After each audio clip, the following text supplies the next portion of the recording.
What's going on, everybody? Welcome to another episode here, Off the Cuff, where conversations lead to inspiration. I'm your host, Christian Palmer, and today I'm joined by the founders of an incredible creative collective here in the Bronx, New York. This is where you find culture, designs, ideas, creativity, and inspiration. It's Taller De Rafa. It originated in a small room in an apartment in the Bronx, New York, and has evolved into this massive brand. They have had some incredible collaborations with the most recent partnership, Nike. They celebrated Air Max Day. It's about ideas. Taller De Rafa was also selected to be part of Instagram's Taller De program, designed to help creators build sustainable businesses and spark creativity. This is a conversation you don't want to miss. We're here live at Taller De Rafa shooting, and this has always been a dream come true. So without further ado, here's Off the Cuff with Genesis and Rafa. Genesis, Rafa, talk to me. What's going on? Hey, what's going on? Thank you for being in our space. Thank you for coming. I love the drip. I love the space. And it's crazy, though, because I was taking a moment, to do this because we set the intentions before, right? But I think it's an amazing space to be in, your space, what we call home. And as creators, as we continue to evolve, Off the Cuff continues to evolve as well, right? And my dream was always this moment right here. And for y'all to be the first guest to make all of this happen, come on, like we gotta congratulate y'all, man, for that, for real. You know what I'm saying? But listen, before we dive into all this success, we covered it on the bio and all the amazing things that you're doing. I mean, I see the beastie collaboration that we're gonna get into, right? Come on. I want to talk about the foundational elements, right? Dad being an auto engineer, the root of it. Family story. Talk to me a little bit more about the family story and how that inspired you to where you are today. So our parents came to New York in the 80s, late 80s, right after they got married from Puerto Rico to New York City. They came specifically to the Bronx. And, being the oldest, I was told the story over and over again as a reminder to get, to always do the right thing. Right. But something that always resonated with me is that they came to New York City young in early 20s. And at that time, when they came to Puerto Rico, they had rented a room. But the rule to be able to go into the room was that they were only allowed to go into the room after 9 p.m. So my parents would be sitting outside, February, cold as heck, in a park waiting for it to hit 9 o'clock every single day. And that itself has always been the driving force, because shortly right after, my dad just got the courage and started his own business, which was called Rafaelo's Auto Sound. And it was an auto sound shop in the Bronx. And I vividly remember him coming home from work with his uniform. Mm-hmm. Remember that? Yeah, a lot of the inspo behind TDR is from our dad. Like, he will pull up after work with like the mechanic jackets, all like ripped up, just like distressed.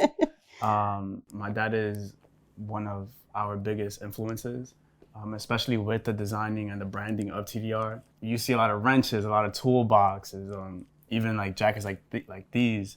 He will come through with like mechanic jackets all like torn up with paint on it. Yeah, and it was like, for us, him being a small business owner, his money couldn't go to his uniform.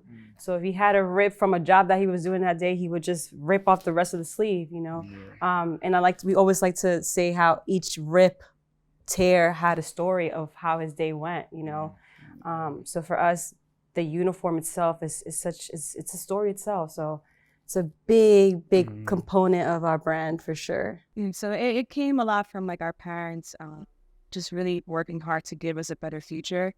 And within that, like, there was a pressure for us to be phenomenal, to be successful, whatever success meant to them. That's beautiful. And, we see it through every collaboration, through all the pieces that you had mentioned about the wrenches, all of the things coming into fruition, and I think one of the things that you had talked about was about certain pressures that we feel, especially as being a kid of immigrant, right?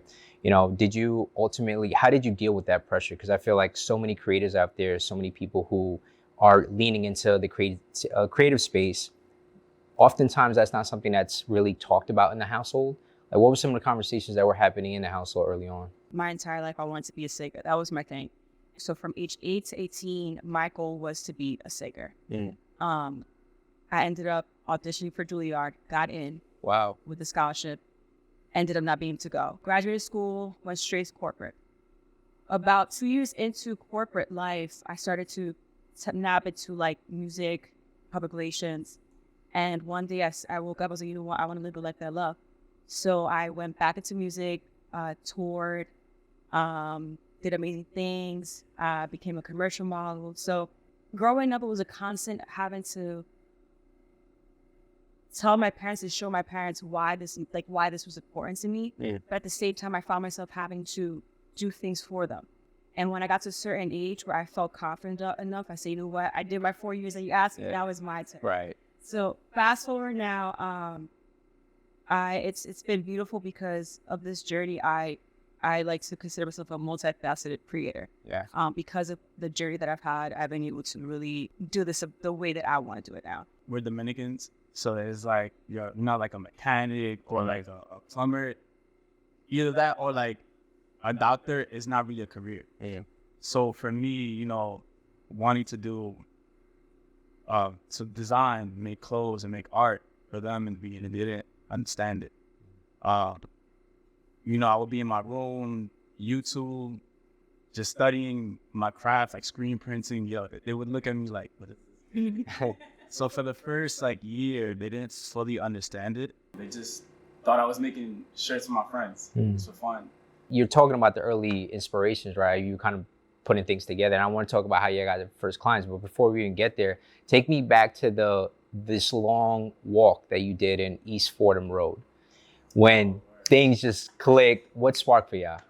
During COVID, Rafa and I, we were from Burnsville, originally from Highbridge, but our parents lived on between Burnside and Tremont. And Rafa and I would either go to the rooftop and we would just chat, or we would go on walks. And I remember, you know, Rafa's my best friend, so I always knew this passion he had. But I remember all these walks, Rafa would talk to me about this vision he has, this idea. He's like, you know, I've been screen printing in my room. You know, I have a couple of clients here and there. Jen, like, what is the next? I'm like, yo, let's just open a shop. And for me, the only thing I did was say yes. That's all. All I gave was a yes. And what sparked for you for you to just be like, yo, Genesis, let's do the shop? Well, to continue what Genesis was saying, so we would go on these talks, and when you first get this idea, you know, whether it be for like a business or like a design idea, in those first few moments, you're so excited about it, and the first thing you want to do is tell someone about it. Yeah. So for me, those walks were very important because I would have, you know, a group of friends I would tell these ideas to, and it's like, yo, bro, these are so far-fetched, or like, you have to do this and that. So those walks with Genesis through Fordham, they were so important because she was a person, I don't want to get emotional, but she was that person for me in those walks saying, yes, yo, I want to make a toolbox made out of fucking cardboard. I want to start a business, let's screen print shirts and figure it out along the way. Genesis was right next to me saying yes every time. So those walks are very important. Yeah. And I just like want to point out, like, I mean, you heard my background. I didn't go to school for business. Right. We are two little hood boogers. Like, we didn't have loans. So me saying yes, I say it's the camera. I don't know which camera it is. Yeah. If you ask me something, I'm always gonna say yes, and half the time I'm faking it till I make it. Yeah. I'm like, sure, I'll figure it out. And literally, that's what it was. We didn't have any money saved up. All we had was little stimmy checks. We all like put our stimmy checks together and just gave enough for first and last month of rent. Wow. We were like, we'll see what happens. And it's all in that saying yes. We didn't know how we were gonna do it, but just having someone next to me to say, yo, you could do it. Let's do it. It's not impossible. Wow. And look at y'all doing it, right? And it's an amazing thing. So walk us through that timeline, right? You say yes, the idea starts to come to fruition. What do y'all do next? 2019 to, beginning of 2020 during the pandemic, I just took that year to just study, watching YouTube videos. I dropped out of school. I had a 9 to 5. I'm like, yo, this shit's not for me. And honestly, it started off as a hobby. I was like, yo, I want to be a designer. I want to screen print, but everything is shut down. So I'm like, all right, cool. What's the next step? I got to learn it myself. Yeah. So just, studying. And since everything was shut down, it was a pro and a con. But the pro was that it was easier for me to get clients because everything else is closed. So cool. We start picking up clients. We're up to like 2 or 3 clients, and then we start to notice like, okay, we're making money off this. People like what we're doing. This could be a business. Yeah. And we had to find a bigger spot because we were cleaning screens in the tub, messing up all the continas. My mom will get back around like 5, so it was like, all right, cool. She leaves in the morning. I gotta wash these screens and then scrub the walls before she comes back and notices. So it got to the point where it's like, yo, we gotta start thinking about what's the next step. We started, this first space we had was actually like the bottom apartment of a house in Yonkers. Which one of our cousins put us on, and we just showed up and trucked everything that we could. And it was tiny. It was like a very small space, but it was enough space for our screen printing machine. That's all that we did. And from there, I remember it was COVID, and the show I was in had shut down. And since I have a medical background, school, I was working on the front lines. So my shift was from 7 a.m. to 2 p.m. And at 2 p.m., I was working on 168th Street, the NYP Columbia. I would run over to Yonkers to run this business of wraps all at the same time. So we made a lot of mistakes. Again, we didn't have an example of like, maybe someone we know that runs a business help us with this, or how to manage funds. So we kind of just, making mistakes, learning from it, going broke like 50 times. And I think that's super important, especially for early entrepreneurs who may be leaning into the idea or may not necessarily have somebody next to them to say yes, or don't even know where to start, right? Sometimes when you're a small business, right, or even established business, especially in the first couple of years, you have to learn so much. You have to wear so many hats. You have to do billing, you have to do accounting, you have to do the whole business operation. So it's a lot to really tackle, right? And I think it's important to know that, I just figured it out along the way, right? And you mentioned that early on you had a whole bunch of clients. Like, what was your marketing strategy? Like, how did you go about getting clients and stuff at first? To be honest, bro, I didn't know what I was doing. I was like, you need that printed? I got you. So I would pretend like, I'm a pro at this. Meanwhile, we're messing up shirts, stuff. Wow. Oh my God. You would, And get it done. this video that I like, those videos always make me so happy, is that there's videos of us in our parents' apartment where my mom is heat pressing. My sister's like doing like the rhinestone stuff. I'm folding and counting, making inventory, all in the sala, while my dad's watching novela. And like, you remember how long? He's on the floor. We'll put like brown paper and like be like in the like, and he'll be pissed off and be like, "Come on, watch this novela. What was it? All in our living room." And our clients will come into the apartment. Wow. To get to the room, the shop, you will have to walk through the sala. So my mom and dad will be there watching the novela. Hey, how's it going? And then we'll walk past my parents and go into the room. Wow. Look at that. Just like really creating almost like an environment, but it's really dope to see that, because it speaks to the humble beginnings, right? Of how important it is. It doesn't matter where you start. It's about where you end. And along the journey, you said you've learned so many things and made so many mistakes. And I want to lean on that a little bit more, because I want to understand kind of the lessons that you've learned as business owners early on, or as creatives early on. What were some of the things that stick to mind? Like I mentioned, we didn't have, well, at least for me, like that financial literacy. It was, we would get these projects. We just need $1,000. For us, it was, at least for me, it was like, I just need $1,000. Yeah. I was hyped, but I didn't have the knowledge of like, okay, I got this $1,000, whatever the amount was. How do I invest that? And that went on until like a year. And so we had to sit down like, okay, look, this is turning into something serious. Start moving a little bit more, a little smarter. Yeah. That's beautiful. In 2020, you have achieved so much success, right? Like the established business, the clients are growing and stuff. And then again, all this happened through the pandemic, which is insane, right? All this traffic, all this momentum. And then through the success, 2021 comes around. Tell us about that pivotal moment. And I know community was so important at that time. Walk us through that journey. It's a very beautiful moment, being able to sit down and tell this and know that we didn't give up because of that. But for me, because we were in 2 separate places at that time. I remember I was in Brooklyn. I was getting ready to get married. So it was COVID, wedding. I was stressed out. I didn't know if I was going to have a wedding. So I was working on the front line. It was a lot. So I remember that night, I was in Brooklyn. I called Raph and I'm like, no, bro. Raph's like, yeah, I'm closing shop. Okay, close the shop, just a regular closing day. I wasn't there that day. And I'm sleeping, probably like 10 or 11, like 10 o'clock. I get a call from Raph. And for me as a sister, and this is what I realized, how important it is for me to be that support for him.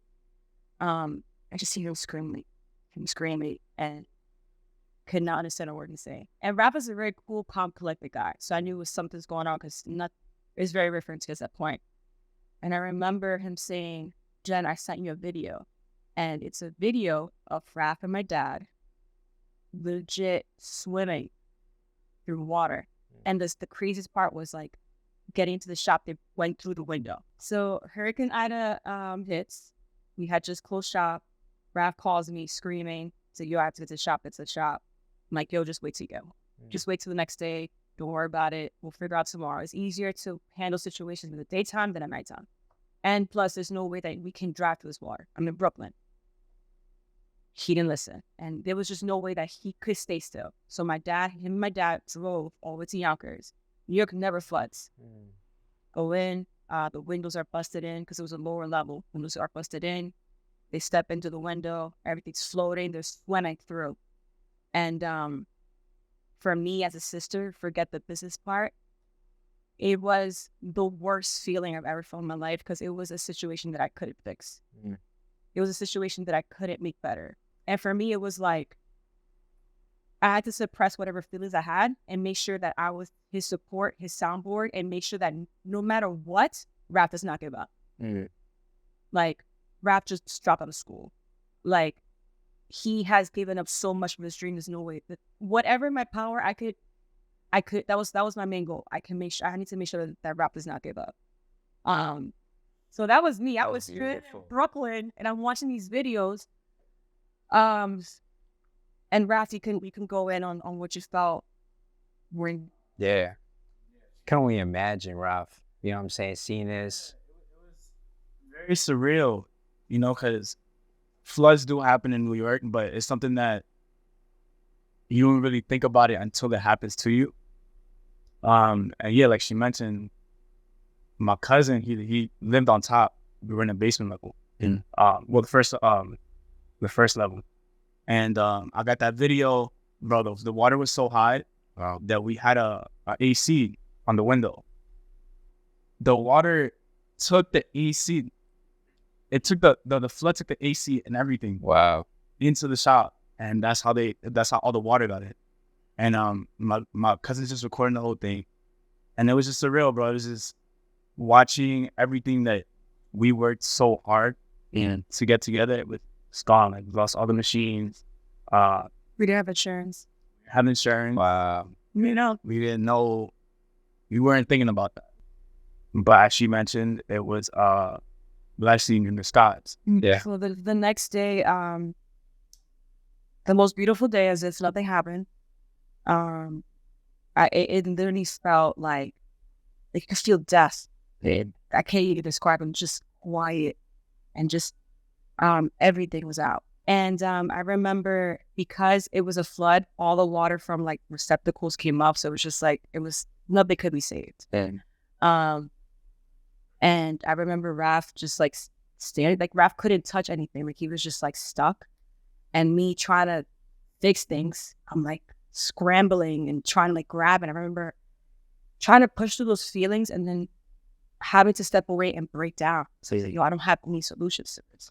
So at that time, I was talking to my fiance, who's now my husband. Congrats, by the way. I meant to, yeah, that's a blessing. This happened in September. My wedding was in December. I'm like telling him, and he's like, Jen, let's start a GoFundMe.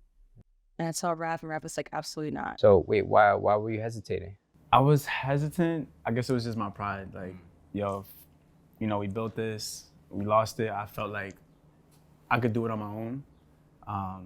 but I'm still working on that now. It's hard for me to ask for help. So Genesis started it up. Very thankful. She kind of, she called me on the phone. She's like, yo, I'm gonna start the GoFund. My mind is on some other stuff. Like, I'm worrying about the flood. So I'm like, yeah, just do what you want. Like, and I didn't think anything of it until it goes up and Genesis keeps calling me. Minutes after it goes up. Yo, 30 minutes. Yo, we just got $2,000. Wow. I'm like, oh shit, okay, cool. Boom, cleaning. Another phone call. Yo, we up to 10,000. I'm like, wow. No way. Next 30 minutes. Yo, we at 20K. So at that moment, that showed me that it's no longer about me. There's people that are watching, there's people that are supporting. So we have to make this work.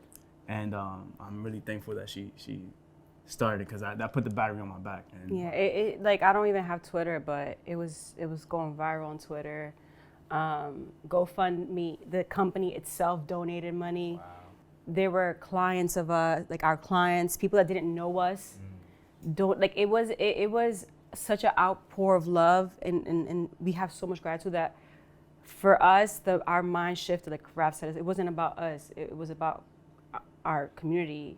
It was about them, Wow, that's a blessing. and sometimes the lessons come in different forms, right?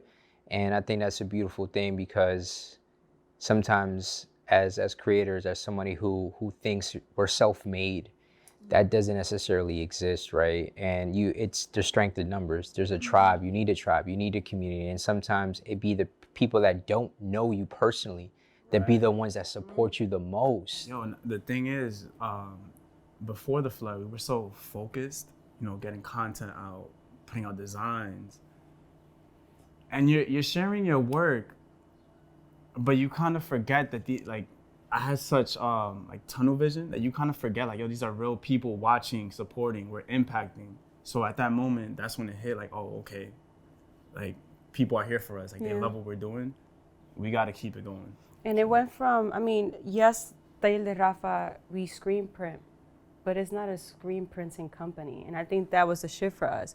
We're a brand, it's a creative collective, it's a safe space. So for us, it also shifted our business completely, where it's like, we can't just be screen printers. We have to open our space, open our lives up to fellow creators, innovators.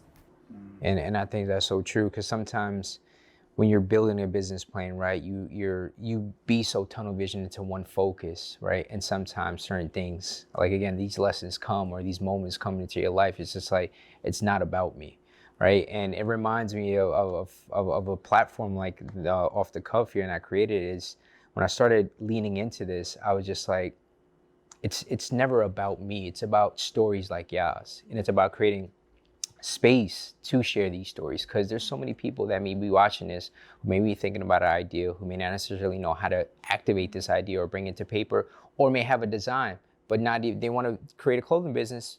Now they have you, right, as a resource, as an outlet to really curate these experiences, And I want to lean on the aspect of not giving up, right? Because I think oftentimes certain trials and tribulations come along the way, but I think it's part of the process, and it makes you a lot stronger, right? What would you share to the creatives, to the designers, the illustrators, to the business owners who are still starting out, may not necessarily have it all figured out? What are some of the things that you feel like you want to share with them? So, Raf might laugh at this, but one of the most important aspects of the way that I live my life is that I live my life like this, open. I'm just open to whatever comes to the universe. And that might come in a form of a yes. And what I mean openness is, when you're open, you're allowing yourself to flow versus be hesitant, where it's like, when you're closed in, you're like, no, this is the way that it is. This is how it's going to be. It's going to be up, down, and then maybe to the left. When you're open, you're like, ooh, the wave is going this way. All right, I'm going to go this way. So I live my life as open as possible. And this is something that I had to train myself very hard to do, because that's just not how I grew up. Being kids of immigrants, this is how it is. This is how you do it. But being open as a creative allows you to enter adventures that you would never have any idea that you would enter. Like I said, I started my passion was music. I was a musician, I'm a singer, I'm a performer. Had I not been open, I would have never been right here. What does screen printing have to do with being a singer? Right. Mm-hmm. You know what I'm saying? So because I was open, I was able to learn that being a creator is an evolution. You evolve into different things. And now I can sit here and say, yeah, it doesn't have much connection to it, but how many singers and rappers have a line now? And I could go to a whole conversation where, like, a whole topic where in the 2000s, we see Rockaware and we see Jay-Z. And I promise you, the moment you think Rockaware, you could place yourself where you were in life wearing that Rockaware jacket and what music you were listening to. 1,000%. I had the full sweatsuit. Right. Yeah. Sean John. Yep. And who was the owner, the designer Sean John? Puff Daddy. Right. So for me, being an artist or a singer, whatever you want to say I am now, there is a clear connection between what we do now. So with that being said, my biggest, most important advice is to be open. Life is full of so many adventures, and if it wasn't for Raf trusting in me with this idea, I mean, I wouldn't be sitting here, and if I was hesitant towards it, I wouldn't be sitting here. So just to be open. That's beautiful, you know, and I want to lean into some of the biggest collaborations that you have now, right?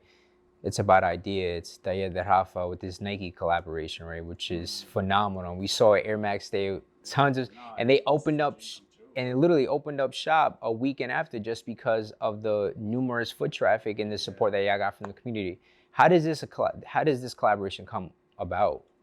Yo, we've been on them.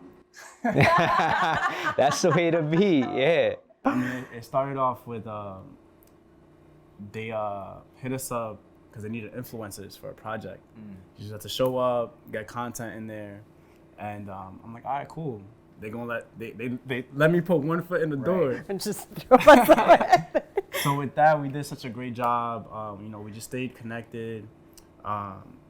You know, really tried to express how much we, you know, love Nike, and you know, just doing little projects for them here and there, and then eventually it was like, yo, we want to do something, and that's kind of how. Yeah, they couldn't not say yes. Like it only made sense. So. And the funniest part is that we had less than a month to pull this together, and that month we were equally able to shine in what was our expertise, which Raf being the designer and me being the curator. So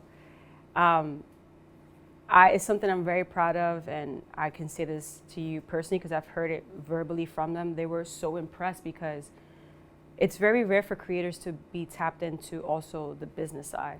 And because of my corporate side and educating myself on the business aspect, Raf at no point had to worry about any of that. His focus was creative. If it was just me, I would have been getting every check, spending it on like that next Supreme drop. So I think that's what makes us a dream team. It's like, yo, when it comes to designing, the fashion stuff, the art stuff, that's me. Like, mind you, I might give some suggestions, like, because I'm a curator. So for me, every piece of item that we put out, Raf and I sit down. We're like, how can we attach a feeling towards this? We want people to touch this and it be connected to something very important to them. Right. You know what I'm saying? I think that's something very special about garment. You know, so in that aspect, I do work very closely with Raf and just making sure that the items are perfectly curated for a creator. That's beautiful. It's real. We're the perfect balance, bro. That's beautiful. You know, and I definitely want to congratulate y'all as we're leaning into kind of the end here. I want to lean in on y'all relationship, right? Because relationship between brother and sister is so phenomenal. And I think also when you have your family come along the way too is very phenomenal as well. But tell us a little bit more about two things. When did your parents finally lean into the brand, right? And they finally called on and was like, I bet I want to be part of that. I know what you're doing. And on the other side, how has your relationship evolved as the brand has evolved? You got the first question. All right, so yeah, with my parents, they didn't really fully understand it until like the second year. I mean, they were always supporting, like, yo, Ma, I need you to heat press these shirts for me, please. Like, I got the client outside, he's up on the door. And they always with it. Always. Even though they didn't fully understand it, it was always full support. Our dad built this peleando, but he built Yeah. everything. And I would say maybe the second year, like once we moved into here, where they started to see, you know, the clients pulling up, the amount of orders that we're having to pack up, and you know, we start popping up on their Facebook.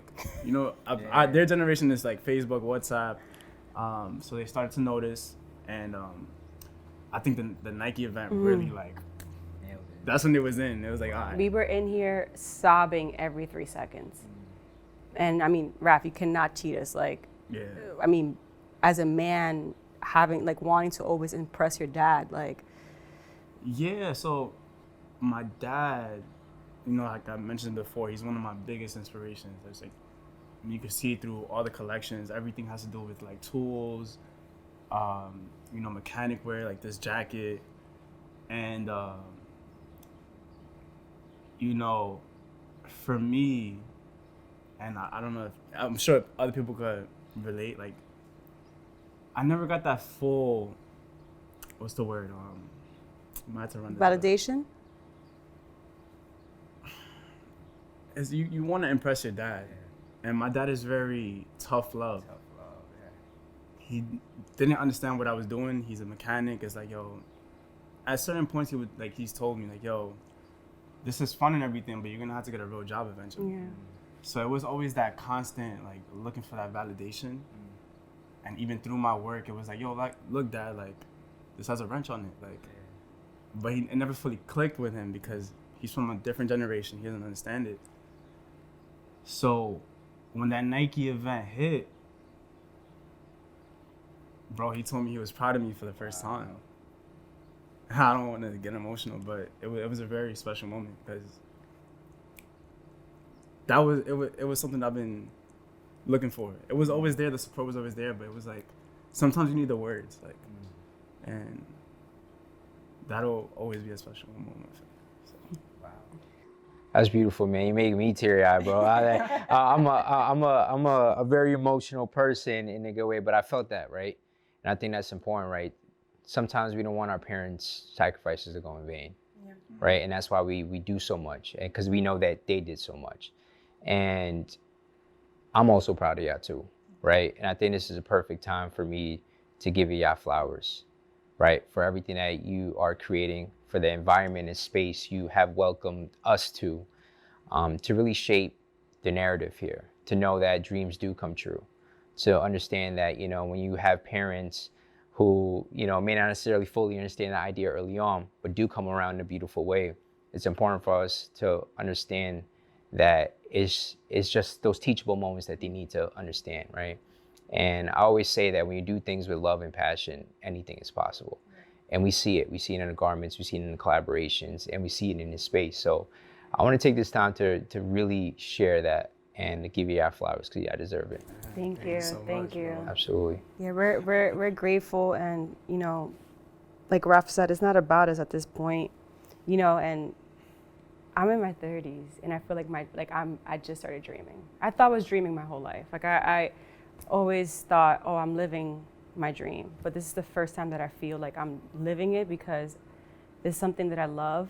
I'm doing it with someone that I love, and I'm doing it for people that I love. So that's another thing, like, never stop dreaming. That's beautiful. And listen, on the flip side, we always say it to the guests, who would you give your flowers to? Man, now that we're here, man, I gotta give my flowers to Genesis. Yo, like, all of this wouldn't have been possible without her. Once again, for all the creatives, like, it's so important the people that you have around you, especially in those beginning moments when you get that idea. You're gonna have the people that call you crazy, and you're gonna have the people that say, yo, this is 1000% possible. And Genesis was that person for me. And thank you for just always being there for me, always saying yes. And yo, we in this forever. I love you. Love you more. And I have to take these flowers and give it to you because I'm proud of you. We have been conditioned to be rough, be hard, suppress emotions, and I'm proud of you for being vulnerable, for being open, for being sensitive about what you love. for listening, for being receptive. You know, I'm your older sister, and yes, I know more than you, but I don't know everything. And for you to trust me enough to go with it, no matter, even if I didn't know what I was doing. So I need to give you those flowers and know that this is just the beginning for you. And there are kids literally watching you. So I appreciate it. This is a beautiful moment, beautiful space, beautiful environment. The energy is on it wasn't 1,000. always like this. I believe it. I believe it too. You know, I'm a oldest too, and we all evolve, we all learn, we all come around at some point and stuff. But it's a beautiful experience. Thank you so much for your time, for your energy. And you know, before we even close out, I want to give my flowers to all the creatives, the designers, the illustrators, the entrepreneurs, the small business owners who are out there right now watching this. Don't give up. You're probably closer than you think. Keep going, keep pushing, lean in onto those people who you may want to just have that yes person, right? The resources are out there. We're out here. If you want to just exchange an idea, have somebody to talk to, we're here for you. So don't give up, and I appreciate you. So Genesis, Rafa, you are amazing. Keep on creating some phenomenal things, and I wish you all the best. Thank you so much. My man. And there you have it. That was Off the Cuff with Genesis and Rafa.